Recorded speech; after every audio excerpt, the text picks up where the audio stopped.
बिस्मिल्लाहिर्रहमानिर्रहीम। अस्सलामुअलैकुम दोस्तों, अमजद अली हाज़िर खिदमत है। समर सीज़न वेजिटेबल दोस्तों आज मई शुरू हो चुका है। अगर आप गर्मियों की सब्ज़ियां नहीं लगा सके या कुछ रह गई हैं तो आप जल्दी से करें। 15 मई से पहले पहले 12 सब्ज़ियां आप लगा सकते हैं। अभी मौसम ठीक है, लेकिन सब्ज़ियां लगाने से पहले मिट्टी को अच्छी तरह फर्टिलाइज़ कर लें, फिर बीज लगाना, क्योंकि गर्मियों की सब्ज़ियां लॉन्ग टाइम तक फल देती हैं। इसलिए मिट्टी ज़रख़ीज़ होनी चाहिए, जिससे बीज का अंकुरण यानी जर्मिनेट और ग्रोथ बहुत अच्छी होगी। पौधे सेहतमंद होंगे तो फल भी अच्छा देंगे। बीज लगाने से पहले यानी सीडलिंग करने से पहले आपने अपनी मिट्टी को, अगर आपके पास ऑर्गेनिक किचन वेस्ट या गोबर की डिकम्पोज अच्छी तरह की हुई खाद मौजूद है, तो आपने 25 से 30% अपनी मिट्टी में मिला के फिर गमलों में भरना है। अगर आपके पास ये खाद नहीं है तो आप आधा टीस्पून यूरिया का और आधा टीस्पून डीएपी का ऊपर वाली 6-7 इंच मिट्टी में मिला सकते हैं। तो उसमें आपने 1 या 2 दिन पहले उसको पानी से अच्छी तरह कर देना। दूसरे दिन देखना है, अगर उसका बत्तर सही हो गया है तो उसमें बीज लगा दें। उससे क्या होगा कि उससे मिट्टी ठंडी हो जाएगी और उसकी हीट ख़त्म हो जाएगी। बीज का जर्मिनेट बहुत अच्छे तरीके से होगा। दूसरे नंबर पर दोस्तों, आपने बीज जो सीडलिंग करनी है, कम अज़ कम उसको 8 घंटे पानी में भिगो के उसके बाद उसको सीडलिंग करें। उससे भी बीज आपका जल्दी से जर्मिनेट होगा। तो दोस्तों, सबसे पहले खीरा जो सबकी मनपसंद है, तो खीरा आप देसी खीरा ले लें या हाइब्रिड बीज ले लें, उसकी भी सीडलिंग करें। लेकिन दोस्तों, आपने जितनी भी बीज उगाने हैं ना, इनको सनलाइट में शेडी एरिया में रखना है, यानी कि फुल सनलाइट हो लेकिन उस पर शेड रहे। जब आपके बीज उग गए तो फिर आप उनको धूप में रखें और उसको लाजमी ऊपर ग्रीन शेड लाजमी डालें दोस्तों, ताकि आपकी जो 50% ग्रीन शेड होता है ना, वो ग्रीन जाली आती है, वो डालनी। उससे ज़्यादा जो अगर ग्रीन शेड 50% से ज़्यादा होगा तो फिर भी अच्छा नहीं है, यानी कि 50% उसमें धूप रुक जाए, उससे आपकी जो वेजिटेबल्स हैं वो अच्छे से ग्रो करेंगी। तो दूसरे नंबर पर दोस्तों आ जाता है पंपकिन कद्दू, गोल कद्दू, घिया कद्दू, लंबा कद्दू, कोई भी कद्दू है उसकी भी आप सीडलिंग करें। जो मैंने आपको बताया, बीज को आपने भिगो के फिर ही लगाना है। मेरी वीडियो में मौजूद है कि मैंने बीज सीडलिंग आपको करने का तरीका भी बताया हुआ है। तीसरे नंबर पर दोस्तों आ जाता है करेला, करेला बीटर गौरट। इसको भी आप अपने गार्डन में लगा सकते हैं। इसके ज़रा शैल सख्त होते हैं। अगर आप 8-10 घंटे के लिए भिगो देंगे तो ये 10 से 15 दिन में जर्मिनेट कर आएगा, वरना 21 से 22 दिन ले जाता है, 25 दिन भी ले जाता है। नंबर 4 बैंगन। दोस्तों, बैंगन जो है ना, ये भी आपका अभी आप उसकी पनीरी लगा सकते हैं। उसको शेडिये में रख के उगाएं या ट्रे में सीलिंग कर सकते हैं। डायरेक्ट भी आप किसी यानी कि बाल्टी में उसका बीज स्प्रिंकल कर दें, बाद में से उसमें एक आधा पौधा रहने दें, बाकी पौधा निकाल के दूसरे पॉट में लगा सकते हैं। तो ये भी लॉन्ग टाइम चलने वाली है। ये देखें, ये मेरे पिछले साल का जिसकी मैंने आज हार्वेस्ट में की है, ये पिछले साल का पौधा है, ये नए लगे हुए हैं। तो आप दोस्तों इसको भी अपने गार्डन में लगा सकते हैं, लॉन्ग टाइम फल देता है।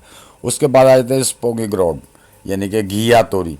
घिया तोरी की भी आप सीडलिंग कर सकते हैं। तरीका सारे सीडों का वही है दोस्तों जो मैंने आपको बताया है। इनको आपने अच्छी तरह मिट्टी को फर्टिलाइज़ करके फिर लगाना है बीजों को, और पानी में भिगो के बीजों को लगाना है, ताकि उसका जर्मिनेट जल्दी हो और आप जल्दी से उससे पौधे तैयार हो सकें। नंबर 6 दोस्तों भिंडी। तो भिंडी के बीज को आपने दोस्तों इसको भी कम से कम ओवरनाइट के लिए पानी को में भिगो के बीजों को फिर आपने लगाना है। जो बीज 8 घंटे के बाद नीचे बैठ जाएं वो आप सीडलिंग कर दें। जो नीचे नहीं बैठें उनकी आपने सीडलिंग नहीं करनी, क्योंकि वो बीज उगेंगे नहीं। तो दोस्तों, इनको भी इसके कम से कम 15 दिन के बाद जर्मिनेट होना है दोस्तों। हाँ, गर्मी ज़्यादा है तो हो सकता है इससे पहले हो जाए, लेकिन ये 1 महीना भी लगा जाती है सर्दियों में, ज़रा ठंडे मौसम में। लेकिन आजकल ये अगर आप बीज भिगो के लगाएंगे तो 10 से 12 दिन में आपके बीज जर्मिनेट कर आएंगे। ये जो मेरे बीज उगे हैं, इनको 15 दिन तकरीबन लग गए हैं जर्मिनेट होते। ये देखिए माशाल्लाह, मेरे काफ़ी हद तक मैंने 2-2 सीड लगाए थे एक जगह पे, कई जगह पे 2-2 उगाए हैं, कई जगह पे 1-1 उगा है। तो दोस्तों, आप भी 2-2 लगा दें, बाद में 1-1 निकाल दें, एक पौधा रहने दें। नंबर 7 पे आ जाइए दोस्तों, हमारी ग्रीन चिल्ली, यानी कि मिर्च की जितनी भी वैरायटी है वो आप लगा सकते हैं। अभी सीडलिंग कर दें, उसकी गुच्छों की सूरत में आप पॉट में लगा दें, या उसकी आप नर्सरी उगा के भी ट्रे में या किसी बॉक्स में उगा के उसको फिर भी ट्रांसप्लांट कर सकते हैं।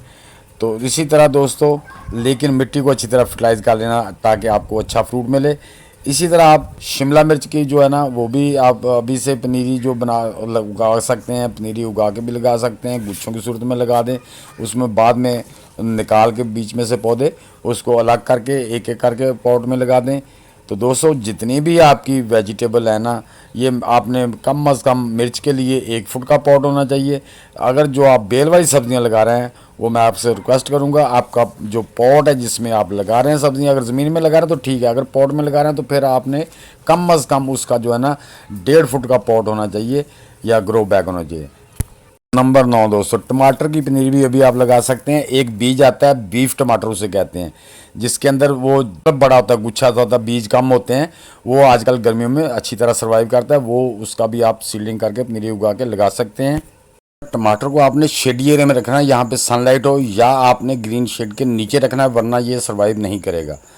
नंबर 10 पे आ जाए तो दोस्तों पालक।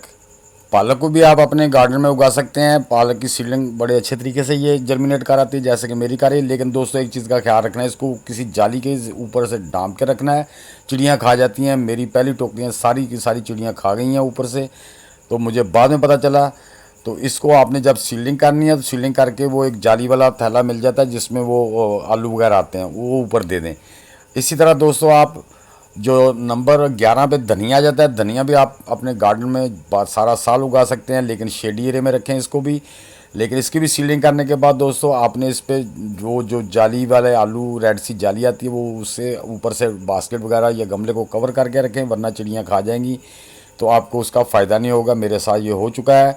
नंबर 12 पे दोस्तों आप प्याज लें, छोटे छोटे प्याज लेके उनको ऊपर से थोड़ा काट के उसको भी लगा सकते हैं। उससे आपको स्प्रिंग उन्होंने मिलते रहेंगे पकौड़ों के लिए, और घर में जो आप आमलेट वगैरह बनाते हैं उसके लिए आपको ग्रीन ओनियन मिलते रहेंगे। तो ये 12 वेजिटेबल आप जल्दी करें, अपने गार्डन में लगा लें और उससे मुस्तफ़ीद हों। दोस्तों मैंने भी अपने प्याज, टमाटर और जो पालक और वो लगाई हुई है धनिया, उसको मैंने शेडी एरिया में रखा है। सुबह की 2-3 घंटे की धूप आती है, उसके बाद सारा दिन उस पर सनलाइट मिलती है, लेकिन छाँव रहती है। तो उम्मीद करता हूँ दोस्तों ये मेरी वीडियो आपको अच्छी लगी होगी। अच्छी लगी तो उसे लाइक और शेयर कर दें। नए दोस्त भी लाइक, शेयर और चैनल को सब्सक्राइब करके बेल आइकन को दबा दें, ताकि हर नई आने वाली वीडियो की इतला आपको टाइम टू टाइम मिलती रहे। तो दोस्तों मिलते हैं नेक्स्ट इन्फॉर्मेटिव वीडियो के साथ। तब तक के लिए अब सब दोस्तों को अल्लाह हाफिज़, वस्सलाम।